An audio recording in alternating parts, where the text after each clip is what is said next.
എല്ലാവർക്കും സ്വാഗതം. ഇന്ന് കുട്ടികൾക്കായി ഒരു ചെറിയ കഥ. ഭസ്മാസുരന് നൽകിയ വരം. ഇതാണ് കഥ. ഭഗവാൻ ശിവൻ്റെ ഭസ്മധൂളിയിൽ നിന്നും ജന്മമെടുത്ത ഒരു അസുരൻ ഉണ്ടായിരുന്നു. ശൂർപ്പകൻ എന്നായിരുന്നു ആ അസുരൻ്റെ പേര്. ഭസ്മധൂളിയിൽ നിന്നും ജന്മമെടുത്തതിനാൽ ഭസ്മാസുരൻ എന്നും വിളിച്ചിരുന്നു.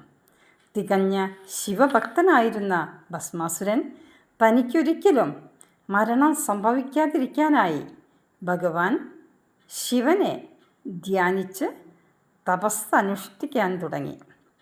വർഷങ്ങൾ നീണ്ടുനിന്ന ആ കഠിന തപസ്സിൽ സംപ്രീതനായ ശ്രീ പരമേശ്വരൻ ഭസ്മാസുരൻ്റെ മുന്നിൽ പ്രത്യക്ഷനായി ചോദിച്ചു, ഭക്ത ഭസ്മാസുര, നിൻ്റെ ഭക്തിയിലും വിശ്വാസത്തിലും ഞാൻ അതീവ സംതൃപ്തനായിരിക്കുന്നു.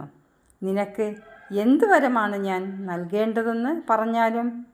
പ്രഭോ, ഒരിക്കലും മരിക്കാതിരിക്കാനുള്ള വരം നൽകി അടിയനെ അനുഗ്രഹിച്ചാൽ മാത്രം മതി.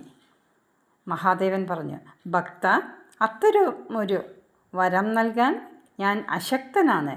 അതിനാൽ ഈ ഒരു വരം ഒഴികെ മറ്റെന്ത് വേണമെങ്കിലും ചോദിച്ചുകൊള്ളൂ. മഹാദേവൻ്റെ വാക്കുകൾ കേട്ട അസുരൻ അല്പനേരം ആലോചിച്ച ശേഷം പറഞ്ഞു, ശ്രീ മഹാദേവ, എങ്കിൽ ഈ ഭക്തന് ഒന്നേ ആവശ്യപ്പെടാനുള്ളൂ. എൻ്റെ കൈ ആരുടെ ശിരസിൽ വയ്ക്കുന്നുവോ അയാൾ ഉടൻ തന്നെ ഭസ്മമായി തീരണം. പരമേശ്വരൻ സമ്മതിച്ചു. അങ്ങനെ തന്നെ സംഭവിക്കട്ടെ എന്ന് പറഞ്ഞു. ശ്രീ പരമേശ്വര വര ലബ്ധി കൊണ്ട് അഹങ്കാരിയായി തീർന്ന ഭസ്മാസുരൻ ആർത്തട്ടഹസിച്ചുകൊണ്ട് പറഞ്ഞു, ഞാൻ മരണമില്ലാത്തവനായി തീർന്നിരിക്കുന്നു, അജയ്യനായി തീർന്നിരിക്കുന്നു. എൻ്റെ ശത്രുക്കളുടെ ശിരസിൽ കൈവച്ച് ഞാൻ അവരെ എല്ലാം ഭസ്മമാക്കുന്നതാണ്. മഹാദേവ, അങ്ങ് നൽകിയ ഈ വരം പരീക്ഷിക്കാൻ ഞാൻ അങ്ങയുടെ ശിരസിൽ തന്നെ എൻ്റെ കരം വയ്ക്കാൻ പോകുകയാണ്. അരുത് ഭക്ത, അരുത്. ശിവൻ്റെ വിലക്കൊന്നും ചെവി കൊള്ളാത്ത അസുരൻ മഹാദേവൻ്റെ സമീപത്തേക്ക് കുതിച്ചു. ഗത്യന്തരമില്ലാതെ വന്ന ശ്രീ പരമേശ്വരൻ വർദ്ധിച്ച ഭീതിയോടെ പ്രയാണം തുടങ്ങി.